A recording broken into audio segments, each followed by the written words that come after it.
We're back again for our fifth episode of the Vehicle Dynamics Insights series. I'm joined again with Mike Law, and today the topic of choice is going to be anti-geometry. And this is quite an interesting one, as if some of you will remember from our roll centers episode, this is an application of very similar theory in the side view instead of the front view. So now we're talking about defining pitch centers, and they effectively have influence on how the body pitches and squats during acceleration and braking. And those can be very important tools for aerodynamics and managing your aerodynamic platform. And yeah, just generally influencing some of the finer dynamic characteristics of the car. So why don't we get into those, and we'll start off with some more words from Mike. Yeah, so as you say, we've already discussed roll centers, but the antis are another kinematic parameter that we're going to need to pay attention to. And they're probably most interesting on the rear of the car if your car is rear-wheel drive.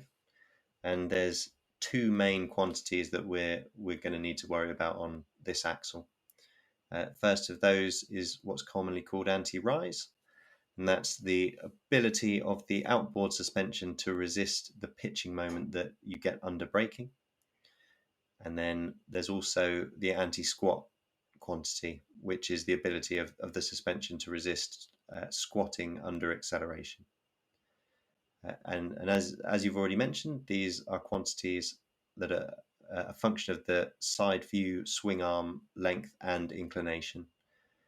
And that in turn is a function of the longitudinal derivative of the wheel, which I use to describe how the wheel moves fore and aft in bump, but also it's a function of the caster gain on that axle. So how the wheels, the upright, I should say, how the caster angle is varying with bump on that axle.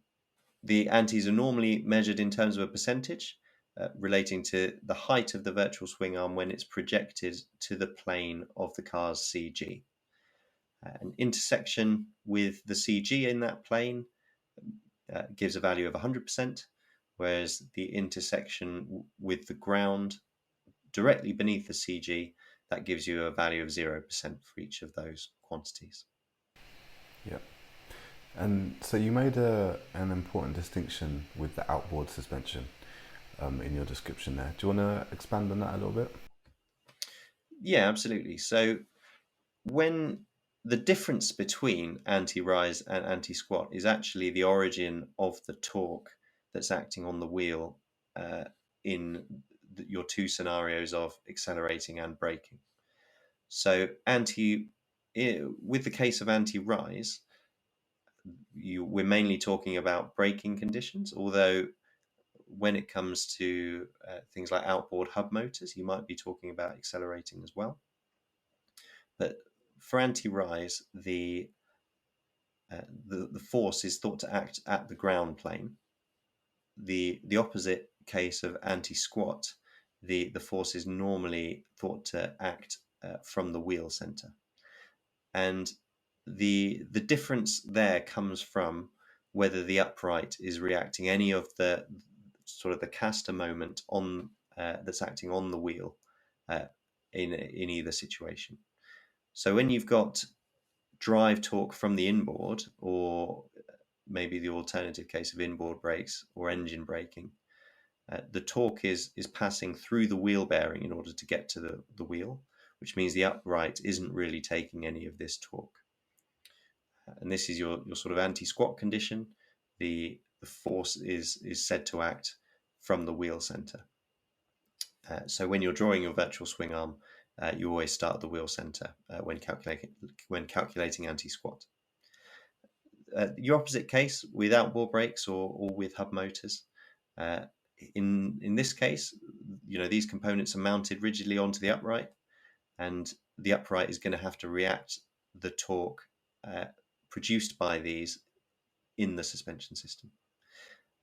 And in this case, we say that the driving force is acting at the contact patch rather than the wheel center, and this is your anti-rise condition. So when you're drawing your virtual swing arm to calculate anti-rise, you're starting at the contact patch rather than at the wheel center.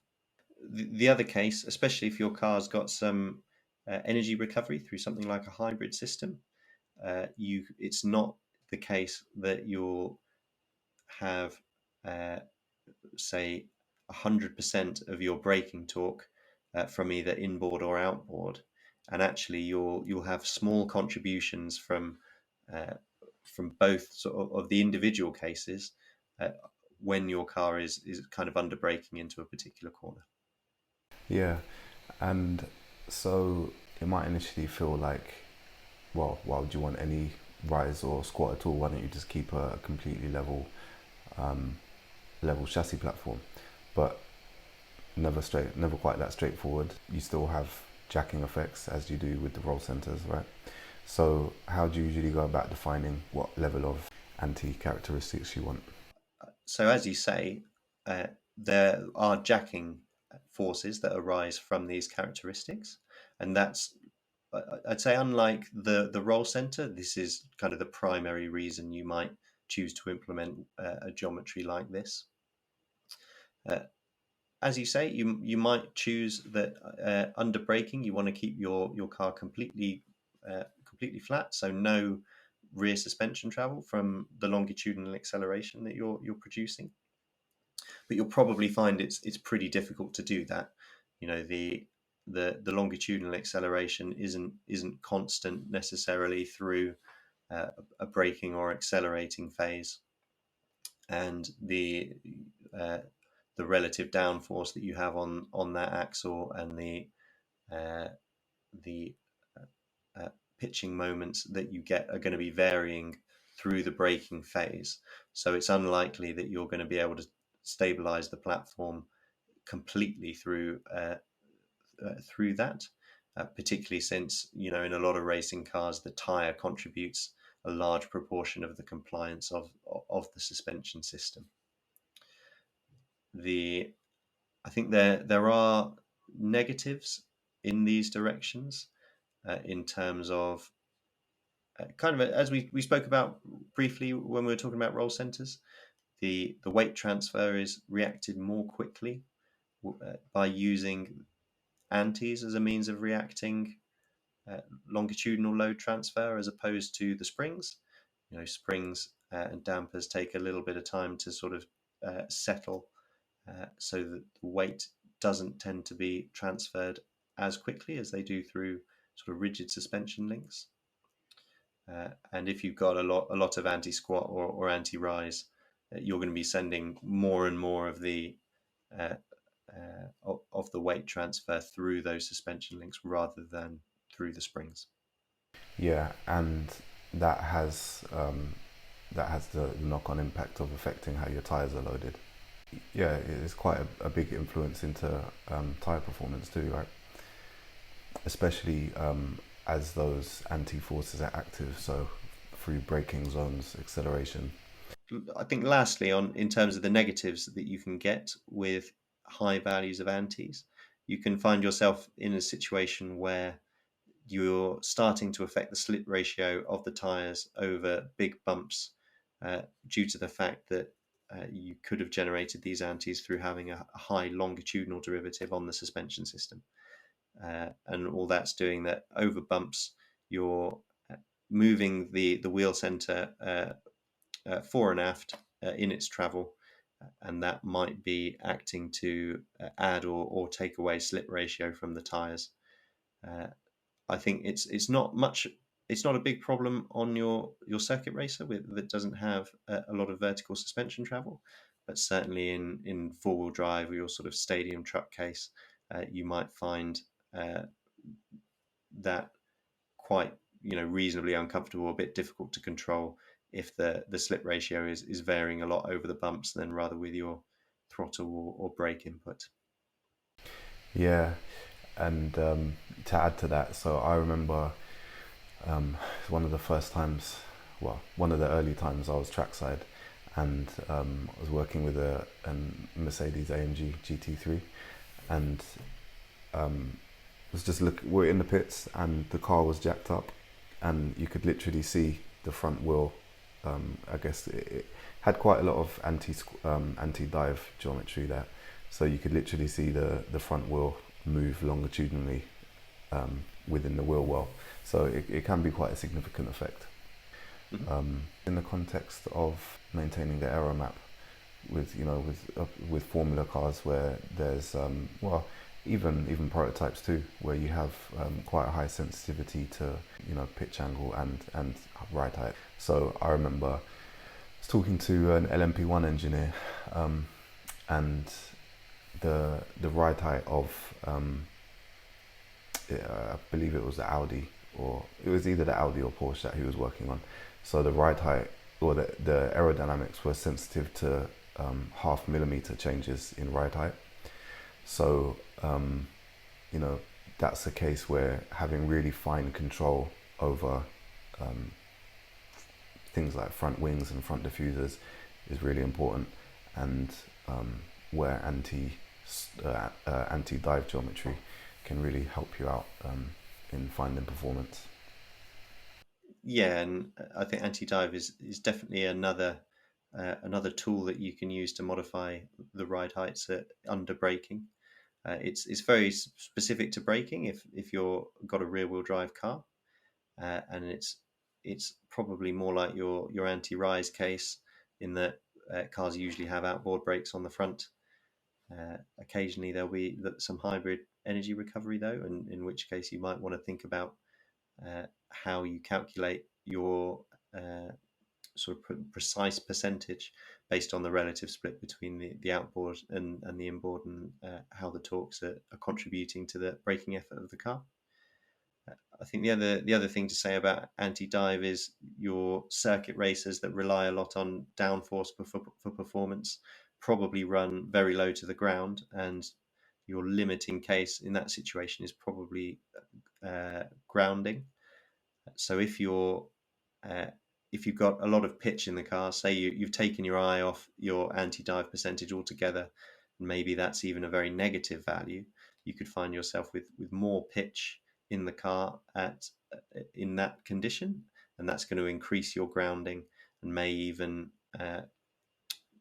mean you need to increase your sort of static front ride height to avoid that excessive grounding, and there's going to be a penalty for that everywhere else in the lap, because now you can't generate as much downforce. Yeah, and that's an interesting point as well. As we touched on when we were talking about roll centers, you can place the roll center above the center of mass. Similarly, you can do that with anti-dive, anti-squat geometry, which then exacerbates the movement of the chassis. And I think if you were keen on keeping your ride heights completely pinned through some of those braking phases, you'd probably need values in excess of 100% to overcome the squash that you get in the tires through those phases in the corners. But then all the time you're doing that, you're increasing the loading through the suspension wishbones as opposed to the springs, and you're probably making things feel that little bit stiffer, that little bit more rigid and uncompliant, let's say. Yeah, plus adding weight, as you need to increase your the ultimate strength of your suspension system. So yeah, a lot of factors to consider there. This is also an interesting thing because you can use a similar effect, and you do use a similar effect on motorbikes. Motorbikes are also sensitive to dive and squat. So there's some interesting things you can do with swing arm geometry to create the same anti-effect. So obviously they don't have wishbones, but they do have suspension linkages, and the force is transmitted from the rear wheel into the chassis in a way which can be manipulated by engineers. So I think Ducati had quite an interesting system in MotoGP, which worked to this effect. Yeah, and while I guess my experience is largely in cars, vehicles with four wheels, like you say, a lot of the same problems are encountered in two-wheeled bikes. And I think it's important to always look for inspiration wherever you can find it, really. And I think it was the Jerez test in 2018 where Ducati had a system where it looked like the torque from the brake caliper was getting reacted through an arm mounted to the chassis rather than through the swing arm as is conventional. And looking at it, it looks like that while the brake was on the swing arm, the torque was getting reacted through the chassis. And you can think of this a bit like going from your outboard brakes case, where and we've talked about previously how this changes the origin of the virtual swing arm, and moving it towards the inboard braking case, where your virtual swing arm origin is at the wheel center. So whilst this was done on a bike, it's completely possible that you might choose to do this through a car if you wanted. It's I'm not sure what the benefits would have been to the bike handling. It looks like a pretty subtle change, and but yeah, it's definitely a clever idea, albeit one that's disappeared from bike racing, and for as far as I'm aware, hasn't been seen in car racing at any point. Although it's probably difficult to spot a system like this in a sports car or something like that. Mm. Yeah, it's interesting. As you say, it's nice to see what the engineers in other championships and industries are innovating to do this, to approach similar problems. So yeah, I wonder if obviously bikes don't have an aerodynamics platform to worry about. So I suppose it's just about influencing how the weight is transferred and the squat of the wheel under acceleration. Perhaps it had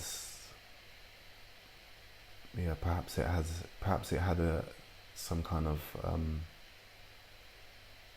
I don't know. I'll just be guessing. I suppose the interesting thing for me is that I suppose because your swing arm connects to the bike, to me, what looks like pretty close to the CG. It's hard to see why an inboard or an outboard brakes case is too much different. But it doesn't seem to me like it would change your sort of swing arm intersection with your CG plane very much. But that might not be why it was implemented like that. It's certainly, if anybody knows any more about the system, I'd be very interested to learn about it. But I think the fact that it hasn't become commonplace across the grid probably suggests it wasn't really worth the weight that was getting spent on it. Yeah, exactly. I was just going to say that perhaps it was more like a test run to see if in theory it did really make a difference. I don't know how sophisticated their simulation software is over there, so maybe it's something they weren't so confident in their digital work. So, but yeah, nevertheless, very interesting. I think the last thing I'd just add is if your car is rear-wheel drive with outboard brakes, which is pretty common, I guess, amongst racing cars, it is pretty straightforward to decouple your anti-squat percentage from your anti-rise. And it's just about kind of tweaking the geometry. So it's interesting because you can have some independence between how much the car is rising on entry and how much it's squatting on exit. And that might be interesting if you want some asymmetry in the behavior on entry and exit. And I think it takes a bit of practice with moving hard points around to get them exactly where they want to be, but there is some independence. It's not as easy as to decouple as, say, the antis are from the roll center height maybe, but you do have some control over each quantity independently from the other one, and it's just about tuning those to your exact requirements. Yeah. Do you ever find it ending up with some quite interesting geometry in the search for that decoupling? You can end up with geometries that are, where those quantities are separated by, say, 100% or more. So it is possible to have 100% anti-squat and 0% anti-rise, for example. You have to push your wishbones into some reasonably uncomfortable looking positions sometimes, but uh, and you are probably varying other things when you're doing that. But if that's something that uh, if asymmetry in behavior between entry and exit is something you're really interested in pursuing, that's something that can help you achieve it. But again, these are not first order effects for your handling.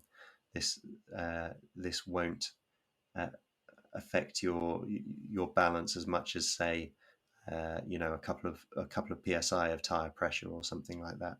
This is very much a sort of second order effect. Yeah.